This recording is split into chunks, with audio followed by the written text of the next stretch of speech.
Today we want to talk about what we call the stroke lottery.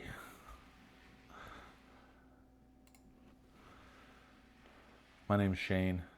I'm a stroke survivor. I crashed my motorcycle. Sorry, I'm in my wheelchair, rolling back and forth. Need to stop doing that.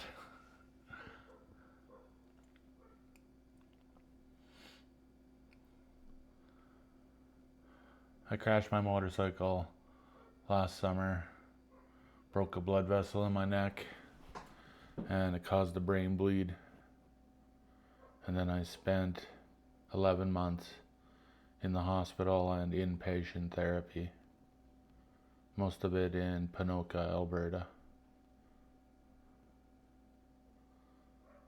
If you want to see my full story, you can go to my channel, and the episodes are numbered in order from the beginning of my accident, number 1, and then through my recovery to this point. I've got a couple more videos planned, and I'm trying to be more consistent with the timing of them.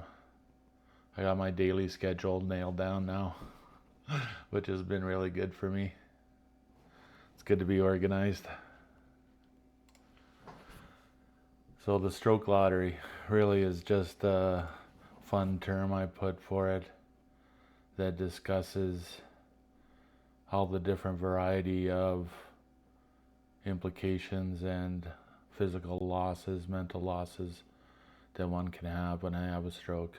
It's quite the variety, and no two are the same, which is why it's so hard for medicine and doctors to predict the outcome, which is the first thing we all want to know.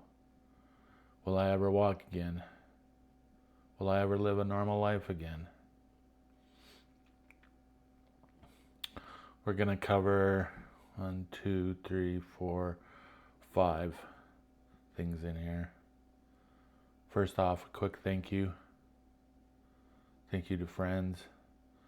Thank you to the people that are subscribing to the channel.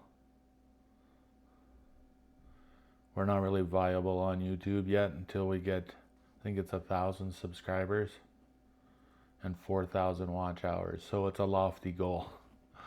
I'll show you at the end of the video where this channel's currently at. I want to thank a couple friends, Greg and Maria. Thank you for the gift of the microphone. It was very awesome, very generous. I want to thank Jen and Adam for the handheld gimbal. That one's kind of funny because I cut Adam's head off in one of the videos with the camera. So if any of you want to go for a motorcycle ride, I do need a Harley trike. I won't cut your heads off, but I'll be on my walker or wheelchair. We're going to talk about, so the stroke lottery, I'll call them options, I guess. I don't know what else to call them. Ailments. Some of the statistics of stroke. My lottery results.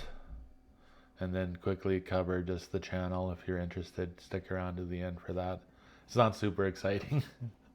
But there are people watching, so that's kind of cool. Enough people are watching that it's keeping me going. I need to put my glasses on for this one. I want to share a couple comments. Comments people make on the YouTube channel down below the video. I feel as though, correct me if I'm wrong, but they are public, so I do feel okay sharing them.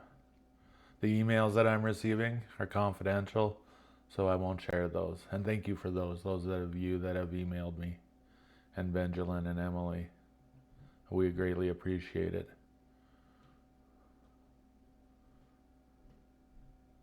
Tina sent me a message last week that broke my heart.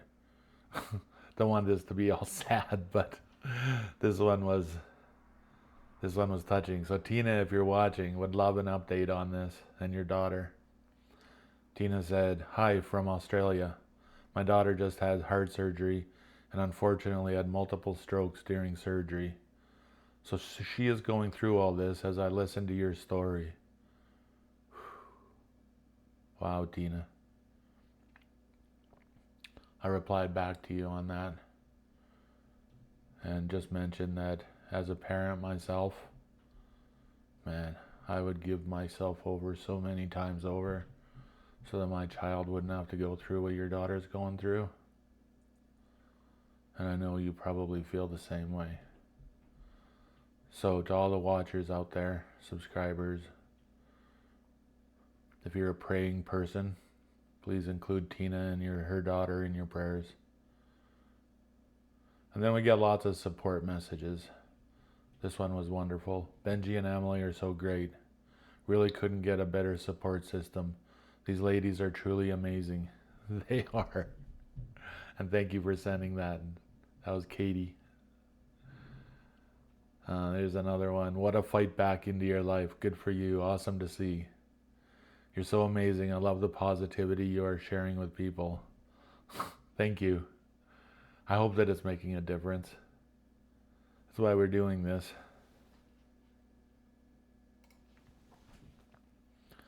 So the main categories of stroke are broken into 6 components. Motor impairment, 80% of stroke survivors. So that's moving a limb. Facial as well. Fatigue, 30 to 70%. My buddy Oral struggles with this one where he just gets wiped out after a while. And most people, I guess, 30 to 70%. It's a huge component of their stroke. Aphasia. That's my friend Jerry Wald. Big shout out to Jerry Wald with Let's Talk Stroke. Thanks for your support on this, Jerry. And be sure to check out his channel. 25 to 40%. That was much higher than I thought it was going to be. Visible motor issues. Okay, so motor impairment would be 80%. So the visible ones, if it's a motor impairment, wouldn't it be visible? Maybe not. Maybe it's swallowing, things like that.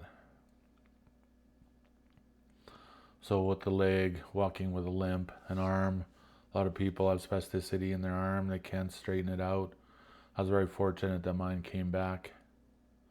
Depression, 25 to 50%. I struggle with this one. Cognitive impairment, this one was higher than I thought it was going to be as well. 69%.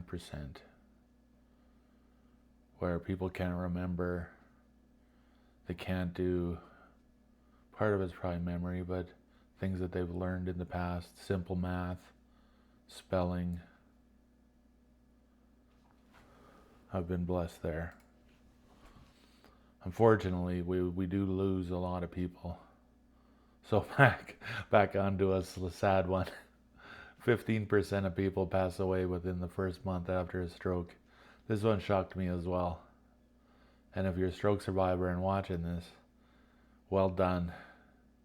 You're now part of this group. The first year, 25 to 35% of survivors die within the first year. So this varies by age and type of stroke. Medical care they receive immediately after the stroke, and then post-stroke as well. That's a lot. Long term, 50% of stroke survivors are alive at 5 years after their stroke. So half of us die before 5 years. Let's go for 5 years. If anybody out there has beaten the 5-year mark, shoot me a message. Let's celebrate. Proud of you. This takes a lot of work to beat through all of those conditions. So my results on the stroke lottery. Use of arm. I lost that one. Okay, so lose use of 1 or 2 arms. I lost that one initially and it's coming back. It's still nowhere near my right arm. And I'm kind of struggling with the coordination between the two. So that's a lose. lose use of one or two legs, definitely. Lost the use of my left leg. Working hard on it, but man, oh man. And I can't even really say which one I would prefer if I had the choice. But in a lottery, we don't have the choice. Loss of speech. As you can tell, I have that one. My buddy Jerry struggles with this one, and he's 15 years post-stroke. Still working very hard. And he's got a YouTube podcast. Does phenomenal. So well done, my friend. Loss of memory. My wife and daughter think I have glitches with this with short term. I don't think I was ever really strong with paying attention. So that's probably my biggest issue there, in my opinion. Brain fog and fatigue. Thank God. I'm good there. I run all day. I don't take a nap anymore. It took me probably 6-7 months. I think a big part of this is my diet, the exercise, the supplements that I take. I'm a big fan of a couple of supplements. I'll get into those in a separate episode. Kind of break down what has been working for me. Loss of motivation. Some people just can't get up. They can't get out of bed. And that's that mental component of it that's so powerful and strong. Depression. I lost this one. And I fight this one. And this one as well has made me a more spiritual man in order to just arm myself to defend myself against this. Sleep. I sleep pretty good. I started using a CPAP machine while I was in the facility in Ponoka. They were very grateful for that. One of the things that they had said, I don't know if you've seen it in one of the earlier episodes, but the good thing about being a loud snorer is they didn't have to come check on me every hour to see if I was still sleeping or breathing. They knew I was breathing. So the CPAP has helped immensely. Personality, I'm not really too sure on this one. My wife and daughter say that I'm a nicer person now. And I'm not sure if that's because of the stroke. Actually, I doubt that it is. I'm pretty sure it's the humbling experience of being broken and having to process that and deal with that. Being humbled makes you a nicer person. So if you're running around being a prick, I hope this doesn't happen to you. But if it does, you will probably be a nicer person after having people wipe your butt for you. Swallowing, that was really good because I love eating too much at times. But yeah, I had some issues in the beginning with swallowing. I've choked a couple times. Chera, one of the nurses, had to save me once. I was eating French fries and it got stuck really low, which is kind of weird. And I blacked out. And I guess just by relaxing and her yelling in my ear because she couldn't do the Heimlich because of my heart, the artery that's torn there, would finish me off. That's actually probably how I'll end up going. If I have to predict. Look into the eye.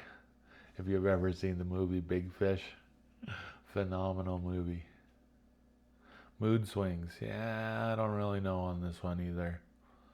Because I was a fairly negative person before this. And I'm far more pleasant now. I think I still struggle a little bit with it. Emotional regulation, I think that's tied into the mood swings thing to a certain extent. Some people, I know that my friend Jerry struggles with this. And it's wonderful knowing so many stroke survivors to be able to talk and share our different symptoms. He struggles with the crying part of things. It's very hard for a man to deal with. That's very humbling. Creativity, I seem to be okay there. cognition. Spelt that wrong. I just noticed. So my apologies, Ed Center. Vision. Some people lose the side of their stroke symptoms, lose the vision as well, or their peripheral. I know that some people, like, they can only see to like the extent of their nose, can't see past. Eating was very interesting for these people. If things were placed to the right side and they're having issues on the right side, they would eat the food that was on the left side of their tray and not the right side. So they would have to reorganize or turn their tray around so they could actually see the food that was on their tray. Very interesting. Quick little thing on the channel. This is where we're at today. Well, this was yesterday when I pulled this. So this was amazing to me. 4,500 views since we started this in May. Thank you all very much. So 4.6 thousand views. Watch time. This is a big one. Never expected this. 507 hours. Don't you people have jobs? I'm kidding. Subscribers was 68 when I pulled this. I think we just hit 70. So like I had mentioned, the goals with YouTube is 4,000 watch hours and 1,000 subscribers. So thank you all very much for supporting the channel. We'll do some more episodes. I got a couple of really good ones lined up as well. Big thanks to my friend Oral Ogilvy that did the interview with me. I got some great feedback on that. What a story, buddy. You're a champion. And you've had a very good impact on a lot of people. So stick with it. Another godly, Christian, real man that's gone through struggle and is overcoming it. Proud of you, man. That's all I got for you today. God bless. Please keep the Kirk family in your prayers. And Tina from Australia. Have a great day, and God bless.